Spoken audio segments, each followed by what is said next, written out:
Hello friends, आज આપણે નવું ચેપ્ટર સ્ટાર્ટ કરીશું। દ્રવ્યની અવસ્થાઓ, ચેપ્ટર નંબર 5।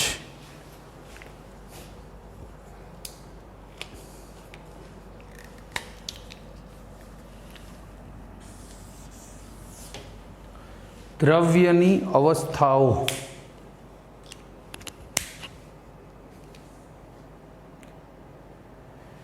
હવે આપણે અત્યાર સુધી જે ભણ્યા છીએ ને, આગળ પહેલા ચેપ્ટરમાં ભણ્યા, આપણે એક પૂરું કર્યું। એમાં આપણે પરમાણુ ભાર લઈ, અણુ ભાર લઈ, આ બધા હારે એકાંકી અણુની જ વાત હતી। પરમાણુ ભારમાં તો એક એક પરમાણુની વાત હતી। પરમાણુની ટકાવારી શોધતા હતા કે ઇથેનોલમાં કાર્બન કેટલા ટકા, હાઇડ્રોજન કેટલા ટકા, અને કદાચ બીજું ત્રીજું ચોથું ચેપ્ટર લીધા હોત તો એ પરમાણુ ઉપર જ આયનીકરણ, એન્થાલ્પી, બીજું ત્રીજું બધું પરમાણુ ઉપર અને અણુ ઉપર જ ચાલતું હતું। વાસ્તવમાં કેટલાક એવા પણ ગુણધર્મો છે જે એકાંકી અણુ કે પરમાણુ ક્યારેય ધરાવી શકતા નથી। એકાંકી અણુ કે પરમાણુના ન હોય પણ જથ્થો હોય તો જ દર્શાવે એવા કેટલાક ગુણધર્મો છે। દાખલા તરીકે એકાંકી પાણીનો અણુ ક્યારેય કોઈને ભીંજવી શકે નહીં। પાણીનો જથ્થો હોય ને એ કોઈ પદાર્થને ભીંજવી શકે। એક જ પાણીનો અણુ હોય તો એ પ્રવાહી છે, ઘન કે વાયુ ખબર કેમ પડશે? એટલે કે એની અવસ્થા સુસ્પષ્ટ બનતી નથી। બીજા અણુઓ હોય બાજુમાં, નજીક નજીક હોય એકદમ તો ઘન હોય, બરફ હોય, દૂર હોય તો પ્રવાહી, વધારે દૂર હોય તો વાયુ। પણ ઘન, પ્રવાહી કે વાયુ અવસ્થાની સુસ્પષ્ટતા માટે ફરજિયાત છે કે જથ્થો હોય સમગ્ર, એકાંકી અણુ ના હોય। એકાંકી અણુ ક્યારેય ઉકળે નહીં। જથ્થો પાણીનો હોય ને, આપણે તપેલામાં પાણી ભર્યું, ગરમ કરો એટલે એ ઉકળે, સિંગલ અણુ ઉકળે નહીં। તો કેટલાક ગુણધર્મો આ રીતે જથ્થાને લાગુ પડે છે। આ ચેપ્ટરમાં આપણે એવા જ જોવા છે। દ્રવ્યની અવસ્થા, અવસ્થા જથ્થા ઉપર જ આધાર રાખે। પાણી છે એ વરાળ છે કે પ્રવાહી, એ ખબર તો હવે જથ્થો જ પડે, એકલા અણુમાં જ પડતી નથી। હા, બીજી બાબત, ત્રણેય અવસ્થામાં બરફ હોય, પ્રવાહી પાણી હોય કે વરાળ હોય, એનું રાસાયણિક સૂત્ર H2O જ રહે છે। મતલબ એના રાસાયણિક ગુણધર્મો બદલતા નથી। હા, રાસાયણિક પ્રક્રિયાની ઝડપ બદલે ખરી। વરાળ જે પ્રક્રિયા ઝડપી આપતી હોય તો એટલી ઝડપી પાણી પ્રક્રિયા ન આપે। બરફ એનાથી નહીં, ધીમી આપે, આવું બને। પ્રક્રિયાની ઝડપમાં ફેરફાર થાય। સોડિયમ હોય ધાતુ, વરાળ એકદમ ઝડપી પ્રક્રિયા કરે, પાણી થોડી ધીમે, છતાં હજી ઝડપી વાઇગ્રસ હોય એમ તો અવાજ સાથે પ્રક્રિયા થાય, પણ બરફ હોય તો અતિ ધીમી। આ ત્રણની સાપેક્ષ એકાબીજાની। કહેવાનો મતલબ કે પ્રક્રિયાની ઝડપ છે ને એ કોના ઉપર ડિપેન્ડ છે? અવસ્થા ઉપર। પણ પ્રક્રિયા થશે કે નહીં, રાસાયણિક રીતે એ પ્રક્રિયા શક્ય છે કે નહીં, એ તો પદાર્થ ઉપર જ આધારિત છે। એને અવસ્થા હારે ડાયરેક્ટ કોઈ સંબંધ નથી। તો હવે એવી ભૌતિક બાબતો કે જે જથ્થા ઉપર જ ચાલે છે, જેને જથ્થા હારે જ સંબંધ છે, એવી કેટલીક બાબતોની વિગતો આપણે અહીંયા જોવાની છે। દાખલા તરીકે આંતર આણવીય આકર્ષણ બળ। હવે બે અણુ હોય તો જ શક્ય છે ને। એક અણુમાં આંતર આણવીય આકર્ષણ બળ કેવી રીતે માપવું?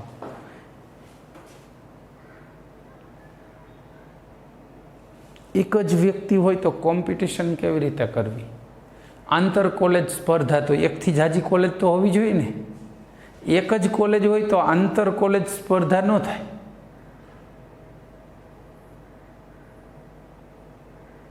કહેવાનો મતલબ કે આંતર આણવીય આકર્ષણ બળ એ માત્ર જથ્થાને જ લાગુ પડે છે, એકાંકી અણુઓને નહીં।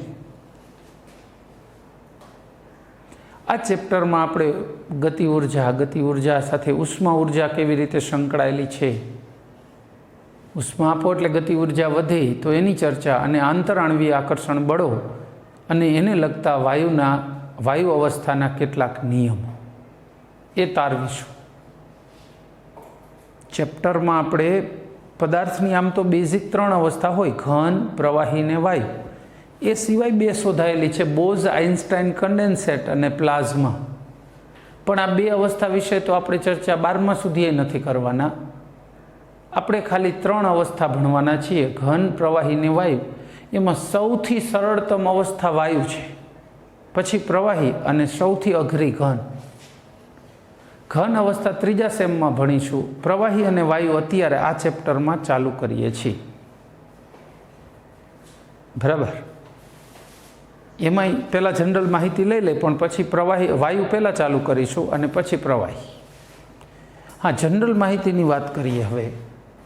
આંતર આણવીય બળો કોને કહેવાય? પહેલાં તો હું એમ કહું કે અણુ અણુ વચ્ચે આકર્ષણ વધ્યું આમ તેમ, તો એ કયા બળોની ચર્ચા છે? આયનિક બંધ હોય ને, એમાં આયનો વચ્ચે સ્થિર વિદ્યુત આકર્ષણ બળ હોય, કુલંબિક આકર્ષણ બળ, એની વાત નથી. H2O નો અણુ હોય તો H અને O વચ્ચે અધ્રુવીય સહસંયોજક બંધ હોય, ધ્રુવીય કે અધ્રુવીય સહસંયોજક બંધ હોય, તો સહસંયોજક બંધની પણ વાત નથી. તો આયનિક અથવા સહસંયોજક ન હોય એવા પ્રકારનું જે આકર્ષણ હોય, સહસંયોજક ના હોવું જોઈએ અને આયનિક ના હોવું જોઈએ. બે અણુ વચ્ચે જો સહસંયોજક આકર્ષણ હોય, મતલબ સહસંયોજક બંધ બન્યો તો એને બે જુદા અણુ જ ન ગણાય. આયનિક આકર્ષણ હોય તો પણ ભેગો સ્ફટિક બન્યો, એની પણ વાત નથી. એટલે સહસંયોજક કે આયનિક આકર્ષણ નહીં, એનાથી નબળા પ્રકારના આકર્ષણો હોય એને આપણે આંતર આણવીય આકર્ષણ બળો હેડિંગ હેઠળ અભ્યાસ કરવાના છીએ. આવા બળો છે, ઉદાહરણ એક આપી દો, તમને જરા ક્લિયર થઈ જાય એવા બળો ક્યાં હોય, કઈ રીતે હોય. ડોલ એક પાણીની ભરો, પછી એની અંદર હાથ બોળી દો ને બહાર કાઢો. બહાર કાઢ્યા પછી હાથનું નિરીક્ષણ કરો. હાથની સપાટી ઉપર પાણીના કેટલાક અણુ ચોંટી ગયા હશે, બધાય નહીં, આખી ડોલ પાછી ભેગી ન આવે, પણ કેટલાક અણુ ચોંટી ગયા છે ખરા? હા, એને આમ કરીને આમ થોડા દૂરે કરી શકો, પણ છતાંય થોડા ઘણા રહી. આ અણુ કયા આકર્ષણ બળથી ચોંટ્યા? જો એ અણુ પાણીના અણુ અને ચામડી વચ્ચે નથી આયનિક આકર્ષણ કે નથી સહસંયોજક આકર્ષણ, એ વાન્ડરવાલ્સ આકર્ષણ છે. કહેવાનો મતલબ કે અહીંયા આકર્ષણ બળ જ્યારે તમે બીજી અન્ય રીતે સમજાવી શકતા નથી, રાસાયણિક આકર્ષણ નથી, ત્યારે એક પ્રકારનું ભૌતિક કયો કે સામાન્ય આકર્ષણ કયો, પણ એ વાન્ડરવાલ્સ આકર્ષણ છે. આને આંતરાણવીય આકર્ષણ બળ કહી શકાય. બીજું એક એમ તો એવું જ થોડું હલકા પ્રકારનું પણ વાન્ડરવાલ્સ કરતાં મજબૂત હાઇડ્રોજન બંધ હોય, પણ હાઇડ્રોજન બંધ બધા અણુ ધરાવતા નથી, કેટલાક લિમિટેડ અણુઓ જ ધરાવે છે. તો એ લિમિટેડ અણુની ને હાઇડ્રોજનની વાત, હાઇડ્રોજન બંધની વાત આપણા આવતા લેક્ચરમાં કરીશું. આજે અહીંયા નહીં પહોંચીએ. બરાબર. હાઇડ્રોજન બંધ લિમિટેડ અણુઓ જ ધરાવે છે, બધા અણુ માટે નથી. જ્યારે વાન્ડરવાલ્સ આકર્ષણ બળ દુનિયાના તમામ અણુઓ માટે છે, સાર્વત્રિક બળ છે. જ્યારે બે અણુઓ વચ્ચેનું આકર્ષણ બળ અન્ય કોઈ રાસાયણિક આકર્ષણથી સમજાવી ન શકાય, ત્યારે એને વાન્ડરવાલ્સ આકર્ષણ બળથી સારામાં સારી રીતે સમજાવી શકાય. હાથને જો તેલમાં બોળ્યો હોત તો તેલના અણુ ચોંટ્યા હોત. બોલ લીધો એક રબરનો, માટીમાં ફેંકો તો માટીના કણ એના ઉપર ચોંટી જશે. એ કોઈ રાસાયણિક આકર્ષણ નથી, વાન્ડરવાલ્સ આકર્ષણ બળ છે. બરાબર. આ વાન્ડરવાલ્સ આકર્ષણ બળ 3 પ્રકારના હોય.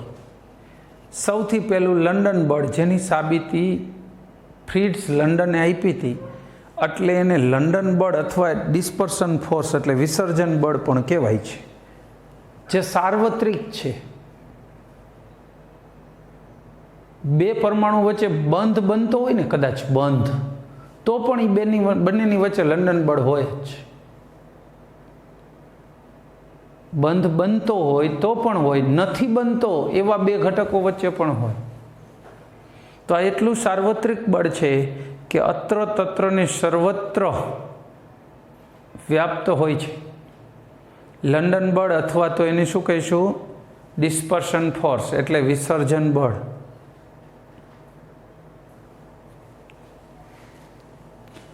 હવે આપણે આ ત્રણેય બળો વિશે જોવું છે. વાન્ડરવાલ્સ આકર્ષણ બળ 3 પ્રકારના છે અને ત્રણેય વિશે ભણવું છે. એના પછીનું આકર્ષણ બળ કયું કીધું? હાઇડ્રોજન બંધ. પણ એમાં બધાય ભાગ નથી લેતા. વાન ડર વાલ્સ કરતાં થોડું મજબૂત પ્રકારનું છે, પણ એની ચર્ચા આપણે નેક્સ્ટ લેક્ચરમાં કરીશું, અત્યારે નહીં. હાલો, અત્યારે પહેલાં વાન ડર વાલ્સ આકર્ષણ બળની ચર્ચા કરીએ.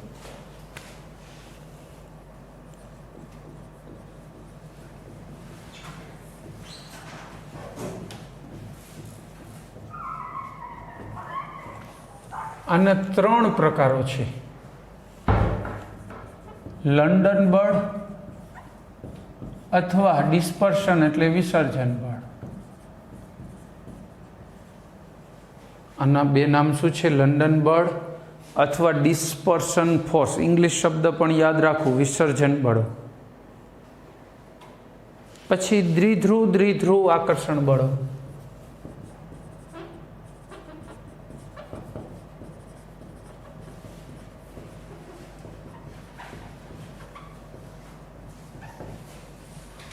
અને ત્રીજું દ્વિધ્રુવ પ્રેરિત દ્વિધ્રુવ આકર્ષણ બળો. આ 3 વિશે કમ્પ્લીટ માહિતી મેળવવાની છે. એમાં પેલું લંડન બળ છે ને, એ સાર્વત્રિક હોય છે, તમામ જગ્યાએ. જ્યાં આ પ્રકારનું આકર્ષણ બળ હોય ને તો એમાંય લંડન બળ હોય, આ પ્રકારનું હોય તો એમાંય લંડન બળ હોય, ને આ એકય ન હોય તો પણ લંડન બળ હોઈ શકે. એટલું બધું સાર્વત્રિક છે. આને સમજાવીશું કઈ રીતે? સમજાવી કઈ રીતે શકાશે લંડન બળને? તો કે આ એક અણુ છે તટસ્થ, બીજો અણુ છે, બંને વીજભારની દ્રષ્ટિએ તટસ્થ છે. કેન્દ્રમાં ધનભાર છે અને આજુબાજુમાં ઋણભાર ફરે તો એને આપણે તટસ્થ ગણીએ છીએ. જેટલો ધનભાર છે કેન્દ્રમાં એટલો જ ઋણ વીજભાર ફરી રહ્યો છે. 2 અણુઓ તટસ્થ છે. પણ કોઈ એક સમયે આ ફરતા રહેશે એટલે ડિસ્ટર્બન્સ રહેવાનું. આ સ્થાયી નથી ને. ડિસ્ટર્બન્સમાં એવું થઈ જાય, કંઈ નહીં, આ પ્લસ ભાર તો ત્યાં રહ્યો પણ ઇલેક્ટ્રોન અહીંયા ખસ્યા, આનો ઇલેક્ટ્રોન અહીંયા આવ્યો ને પ્લસ ભાર અહીંયા, આવું બની શકે કે નહીં? તો આ ઇલેક્ટ્રોન જેમ આને આકર્ષતો તો એમ આને થોડુંક આકર્ષે, એટલે ખલેલ પહોંચે, વિક્ષેપ ઊભો થાય. તો ધીમે ધીમે અણુમાં શું થવા માંડે? ધનભાર આ બાજુએ ખસવા માંડે ને ઋણભાર આ બાજુ. ધ્રુવીયતા ઉત્પન્ન થાય. એને આવા એરોથી દર્શાવાય. આને દ્વિધ્રુવ ચાકમાત્રા કહેવાય. દ્વિધ્રુવ ચાકમાત્રા એટલે કંઈ નહીં, વિદ્યુતીય રીતે જે અણુમાં અનબેલેન્સ ઊભું થાય ને એને દર્શાવતું માપ. વિદ્યુતીય રીતે જે અનબેલેન્સ ઉત્પન્ન થાય છે અણુમાં એ દર્શાવતું માપ એટલે દ્વિધ્રુવીય ચાકમાત્રા. આમાં વિદ્યુતીય અનબેલેન્સ થયું એટલે હવે આ પ્લસ છે એ બાજુનામાંય ડિસ્ટર્બન્સ ઊભું કરી દેશે. અહીંયા માઇનસ ભાર આ બાજુ અને પ્લસ ભાર આ બાજુ ખસે. જો એક અણુનો ધન ભાગ બીજાના ઋણ ભારને આકર્ષે. આ 2 વચ્ચે જે આકર્ષણ બળ ઉદ્ભવ્યું એને લંડન બળ અથવા વિસર્જન બળ કહેવાય. આ જે નવા પ્રકારનું આકર્ષણ બળ ઉદ્ભવ્યું એને જ લંડન બળ અથવા શું કહીશું? વિસર્જન બળ.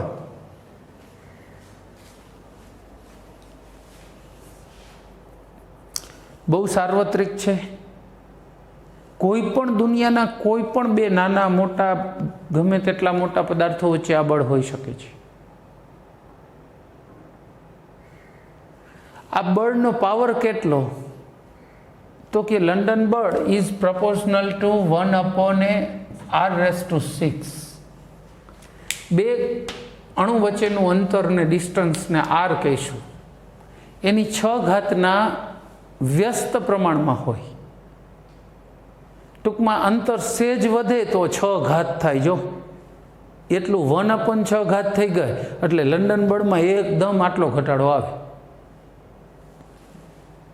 ટૂંકમાં અંતરમાં માની લો કે પહેલાં 1 હતું, અહીંયા આરની જગ્યાએ 1 હતો, 1ની 6 ઘાત 1, તો લંડન બળ ઇઝ પ્રપોર્શનલ ટુ 1 થયું. હવે અંતર 1ને બદલે 2 થયું તો 2ની 6 ઘાત થાય. જો હવે આંકડો કેટલો નાનો થઈ જાય, લંડન બળ ખૂબ ઘટી જાય. એટલે જેમ અંતર વધે ને એટલે લંડન બળ નકામું થઈ જાય. આ બળની સામાન્યતઃ અસર 500 પાઇકોમીટર સુધી બહુ સરસ જોવા મળે છે. આની અસર ક્યાં સુધી બહુ સરસ જોવા મળે છે? આપણે કીધું 500 પાઇકોમીટર. પાઇકોમીટર ખબર છે ને? આપણે પેલું ડેસી હેક્ઝા એવું આવ્યું હતું ને આગળ, નેનો 10⁻⁻12 એટલે પાઇકો. એ બધું આપણે આગળ પહેલા ચેપ્ટરમાં એસઆઈ એકમ પદ્ધતિમાં જોઈ ગયા. મેં છેલ્લે ચેપ્ટર વખતે કીધું હતું કે આટલું આટલું ખાસ તૈયાર કરજો, તો એમાં પણ એ વસ્તુ આ ટેબલ હતું જ, કારણ કે મને ખબર છે કે એની આપણે જરૂરિયાત ઘણી જગ્યાએ પડી શકે છે. તો આ બળની અસર કેટલે સુધી રહેશે? વિસર્જન બળની અસર 500 પાઇકોમીટર સુધી કંઈક સારી અસર જોવા મળે. પછી જો એનાથીની ડિસ્ટન્સ વધી જાય તો પછી આ બળની અસર ઓલમોસ્ટ ઘટી જાય છે. એક વાત. બીજું, લંડન બળ અથવા વિસર્જન બળ છે ઇઝ પ્રપોઝનલ ટુ 1/r⁶. r એટલે ડિસ્ટન્સ છે બે ઘટકો વચ્ચે, જેના વચ્ચે આ બળની તમે તુલના કરવા માગો છો, ચેક કરવા માગો છો, એવા બે ઘટક વચ્ચેનું અંતર એટલે શું કહેવાય? r. ટૂંકમાં r એટલે રેડિયસ, ત્રિજ્યા નથી, પણ બે વચ્ચેનું ડિસ્ટન્સ છે અહીંયા. બરાબર? બે વચ્ચેનું ડિસ્ટન્સ છે. ત્યાર પછી વાત કરીશું બીજા પ્રકારનું આકર્ષણ બળ, દ્વિધ્રુવ આકર્ષણ બળ. તમામ વાન ડર વાલ્સ આકર્ષણ બળમાં આ સૌથી મજબૂત છે કે ઓલરેડી અણુ HCl હોય, HCl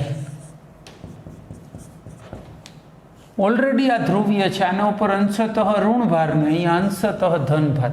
જો એ અંશતઃ માટે ડેલ્ટા છે, પૂરેપૂરો ભાર હોત તો પ્લસની નિશાની ડાયરેક્ટ દર્શાવે, પણ તો એ બે વચ્ચે આયનિક સંબંધ છે એમ કહેવાય. તો એનો અભ્યાસ આપણે અત્યારે નથી કરતા આયનિકનો. તો વીજભાર આખા -1 કરતાં ઓછો હોય, 1 ઇલેક્ટ્રોન જેટલો વીજભાર લઈ જાય એના કરતાં ઓછો વીજભાર હોય. 1 ઇલેક્ટ્રોન કેટલો વીજભાર ઉપાડી જાય એ ખબર છે? 1.6 × 10⁻⁻19 કુલમ. 1.6 × 10⁻⁻19 કુલમ આટલો વીજભાર 1 ઇલેક્ટ્રોન લઈ જાય. એટલે એના કરતાં અહીંયા ઓછા કુલમનો તફાવત હોય, પૂરેપૂરો એટલો ના હોય. એટલે તો ધ્રુવીય કહેવાય, નહીંતર આયનિક કહેવાય. એક આખા ઇલેક્ટ્રોનના વીજ પ્રવાહ જેટલો જો બેમાં ફરક હોય ને તો આ સંયોજનને આયનિક કહેવાય. એનાથી ઓછો છે એટલે ધ્રુવીય કહેવાય. બીજો અણુ HCl, અહીંયા પણ ધન અને અહીંયા ઋણ. આનમાં જેમ વિક્ષેપ પડ્યા પછી હરવે હરવે બે વચ્ચે આકર્ષણ થતું હતું એવું કંઈ નથી. અહીં તો ઓલરેડી ધન ને ઋણ છે એટલે બે વચ્ચે સીધું આકર્ષણ બળ છે જ. તો આ આકર્ષણ બળને કેવું કહીશું? દ્વિધ્રુવ આકર્ષણ બળ. અહીંયા દ્વિધ્રુવીય ચાકમાત્રા ચોપડીમાં નથી દોરી તો પણ હોય જ.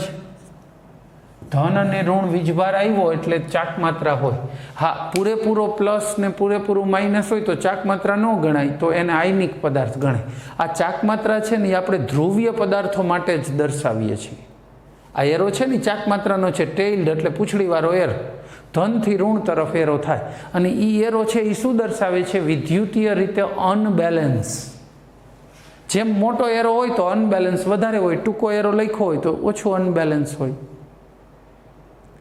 પણ આ એરો છે ને એ એક પ્રકારનું વિદ્યુતીય અનબેલેન્સ છે અણુની અંદર, એવું સાબિત કરે છે, અથવા એવું આપણે સમજીને ચાલો. બરાબર છે? હવે આકર્ષણ બળની વાત કરીએ. જો આ પરમાણુઓ સ્થિર હોય, રોટેટિંગ ન હોય, સ્થિર રહેતા હોય, તો આ બળ છે ને પ્રપોઝનલ ટુ કેટલું થાય? 1/r⁻3. અને જો રોટેટિંગ હોય, મૂવિંગ હોય તો 1/r⁶. r એટલે બે અણુ વચ્ચેનું અંતર છે. જ્યારે આ પ્રકારનું બળ લાગતું હોય ત્યારે પણ આ પ્રકારનું બળ તો અંદર હાજર હોય જ. વિસર્જન બળ કે લંડન બળ આ તો અંદર હોય જ. બરાબર છે? જર્મન વૈજ્ઞાનિક ફ્રિટ્સ લંડને કીધેલું લંડન બળ એ તો જ્યારે દ્વિધ્રુવ થાય તોય અધ્રુવનું આકર્ષણ તો આમાંય હોય, પ્લસ ધ્રુવીય ડબલ આકર્ષણ થયું. એટલે આ પ્રકારનું બળ પ્લસ વધારાનું ધન ઋણનું આકર્ષણ, એટલે આ બળ છે એ નેચરલી આના કરતાં મજબૂત જ થાય. આ બળની કિંમત હંમેશા દ્વિધ્રુવ આકર્ષણ બળની કિંમત લંડન બળ કરતાં ઘણી વધુ થાય. લંડન બળ તો અંદર છે જ એટલે એટલી તો આવી ગઈ, પ્લસ થઈ. બીજું કે જો અણુઓમાં આ પરમાણુઓ મૂવિંગ ન હોય, રોટેટિંગ ના હોય તો આટલી બળની અસર આવે દ્વિધ્રુવ આકર્ષણ બળની, અને જો રોટેટિંગ હોય તો પછી આટલી આવે. બરાબર છે. ત્રીજી વાત કરીએ, પ્રેરિત દ્વિધ્રુવ બળો. હવે ત્રીજા પ્રકારના બળો ભણીશું, દ્વિધ્રુવ અને પ્રેરિત દ્વિધ્રુવ આકર્ષણ બળો. તો એની વાત કરીએ. ઓલરેડી એક અણુ ધ્રુવીય છે,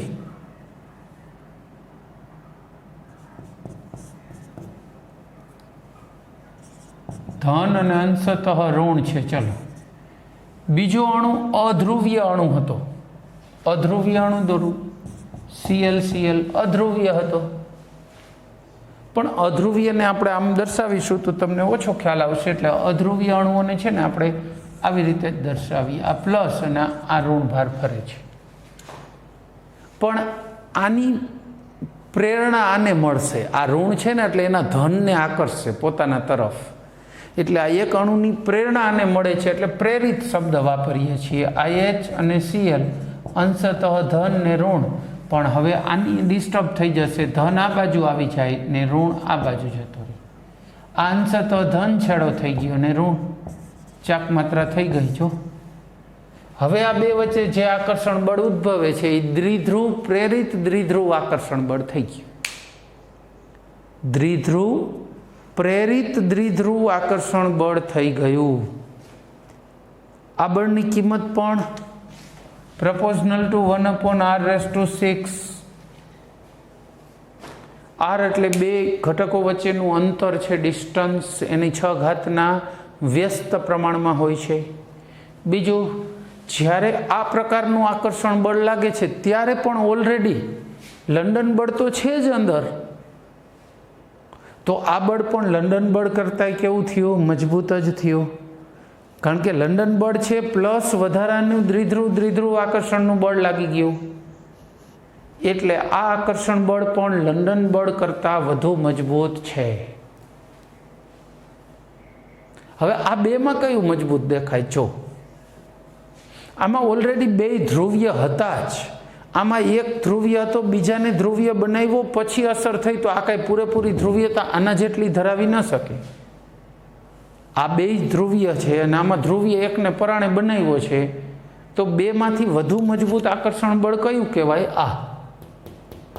તો હવે તમને કોઈ પૂછે કે આ 3 બળોમાં સૌથી મજબૂત આકર્ષણ બળ કયું, એવો ક્રમ ગોઠવવો હોય તો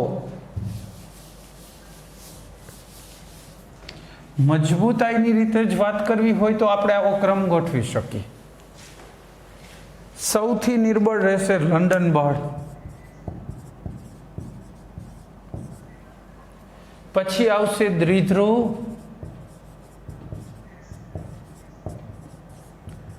પ્રેરિત દ્વિધ્રુવ આકર્ષણ બળ, અને પછી એનાથી નહીં મજબૂત આવશે દ્વિધ્રુવ